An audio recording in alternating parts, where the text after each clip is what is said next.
Good morning, everyone. It's Wednesday, October 21st. From the San Antonio Express News, my name is Luis Vasquez, and this is your Express Briefing. All of the stories you need to know to start your day. You can expect mostly cloudy skies, possible showers through the morning, and a high of 89 in San Antonio today. We're also monitoring a possible cold front that could arrive early next week and bring overnight low temperatures into the 40s. Medical staff, older Texans, and those with chronic illnesses are among the first who will receive a COVID-19 vaccine when it becomes available, under a draft plan submitted last week to the Centers for Disease Control and Prevention. More than 20,000 San Antonians have received help from the city with rent or mortgage payments since the coronavirus caused a wave of job losses, and assistance is still available. You can get more information on that at expressnews.com. And now, let's move on to our top stories for the day.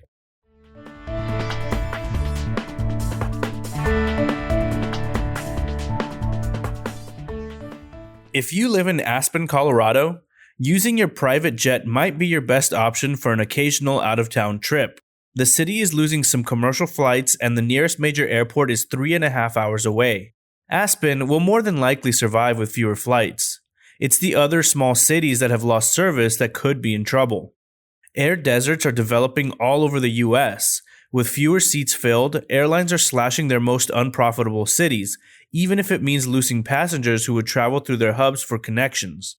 The lack of new stimulus money, after airlines received $25 billion in the spring, means destination cuts will likely continue. The communities affected by the cuts are smaller, second-tier cities. Even with flight cuts, if you live in the top 50 metro areas, you're going to have flight choices. But the smaller the city, the dicier it gets. Randy Diamond explores the problem in this week's Wary Traveler. On average, San Antonio would see about 23 inches of rain by late September, but has had only 18 inches this year, according to the Weather Service reports. 2019 ended with a rainfall deficit, 22 inches for the year versus the normal 32 inches. Medina Lake, known to nearly vanish during the worst of droughts, is dwindling, and it doesn't bode well. The recreational and water supply reservoir west of San Antonio is about half full after a summer of blistering heat and scant rainfall. A moderate drought has taken a hold in the region and is likely to continue or even get worse. Marina Starleaf-Riker explains more in her latest article. Bexar County commissioners approved a $4 million grant program on Tuesday for bars and restaurants hurt financially by the pandemic, as well as passed a $385,000 allocation to create a new civil rights unit in the district attorney's office to handle law enforcement use of force cases resulting in deaths or injuries. More than 85% of bars have reopened under TABC guidelines as restaurants by investing in food service. But commissioners said they're particularly concerned about some 400 bars that didn't have financial capability to meet the state's definition as a restaurant. Scott Huddleston provides more details on how the money will be spent and a look at what else was on the commissioner's agenda on Tuesday.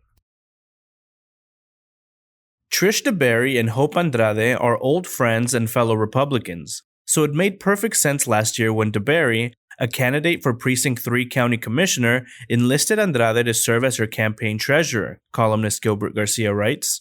But DeBerry and Andrade are at odds over a ballot item whose impact will resound in San Antonio for years to come.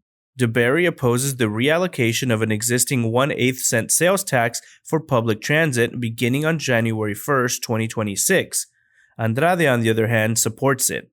Of course, it's common for even the closest political allies to have some areas of disagreement. The public transit proposition, however, isn't just another issue for Andrade. You can read Gilbert Garcia's full column at the link in this episode's description. Join us tonight from 5 to 6 p.m. to grill the Taste Team in a free virtual happy hour. You can learn more about us and our approach to food journalism, as well as ask us your burning questions in a fun happy hour you won't want to miss. You can register for free at the link in this episode's description.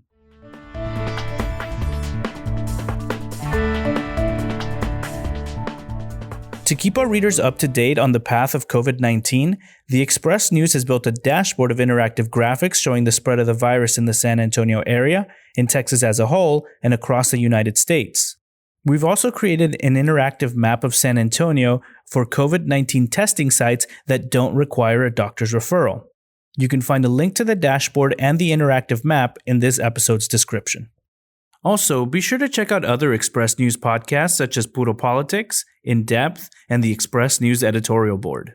You can find links to those podcasts in this episode's description. Next up are your need-to-know headlines. You can find all of these headlines and more inside your Express News subscription.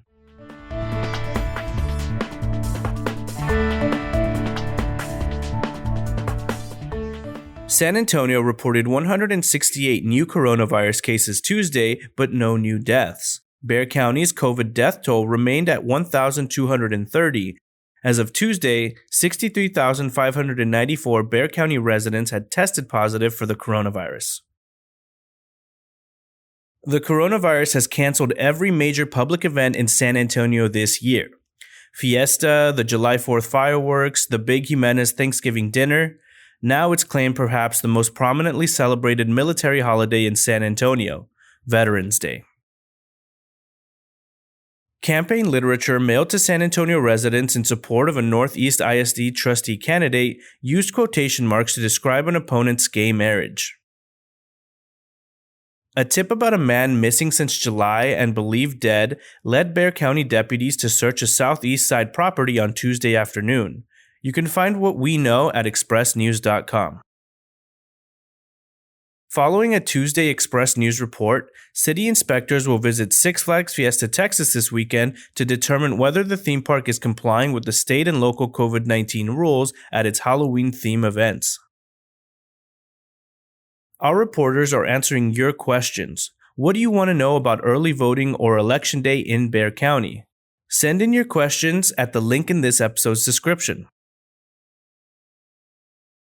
A Marine Corps veteran who was accused 2 years ago of drugging and sexually assaulting 2 women after he served them drinks at Viva Taco Land has filed a civil countersuit against his accusers after the criminal charges were dismissed. A Seinfeld reunion of sorts is in the works to raise money for Texas Democrats as the state continues to see robust early voting turnout. In a national interview airing this week on The Circus on Showtime, Texas Lieutenant Governor Dan Patrick said fraud is rampant in mail-in voting, but is hard to prove. San Antonio community organizer Jolene Garcia raises objections to San Antonio's workforce development proposition as a guest on the latest episode of the Puddle Politics podcast. Business columnist Michael Taylor shares his recommendations for a brand new personal finance book, The Psychology of Money by Morgan Housel, in this week's Smart Money column. Regarding the mythology of the Alamo, business columnist Chris Tomlinson writes, quote, "Focusing on just the 1836 battle makes it a monument to white supremacy and could endanger tourism."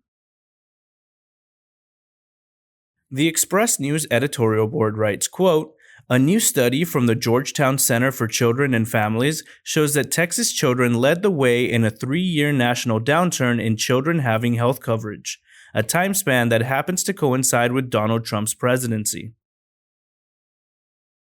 In the 30 months since his first Twitter post about depression, Spurs guard DeMar DeRozan learned that every time he mentions his struggles, it can lift just a tiny bit of burden off somebody else. Sports columnist Mike Finger has more in his latest article.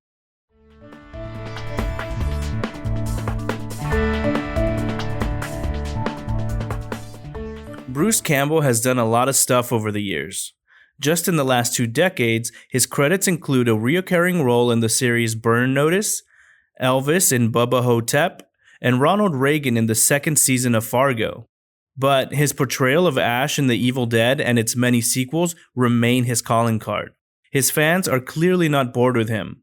The VIP tickets for his Tobin Center gig are long gone. But you can read more about the performance at the Tobin Center at the link in this episode's description.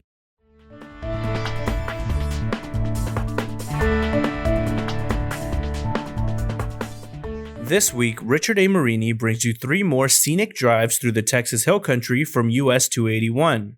From a drive-through exotic zoo and LBJ's boyhood home to Devil's Backbone and Blue Bonnet Cafe pies. Check out the link in this episode's description to get all of the details.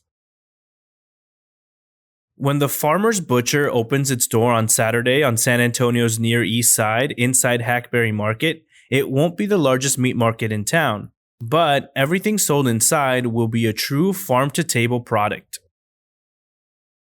If you're a fan of the classic Chick-fil-A sandwich but want to explore a plant-based diet without giving up the good stuff, a new downtown food trailer has exactly what you're looking for. Cole, which advanced to the state finals in March before the COVID-19 pandemic ended its run, is the number 1 team in the Texas Association of Basketball Coaches Boys UIL Class 3A preseason poll that was released on Tuesday. A Seguin hotel, likened to a paranormal Disneyland, was recently included on Airbnb's list of spooky homes and experiences for Halloween.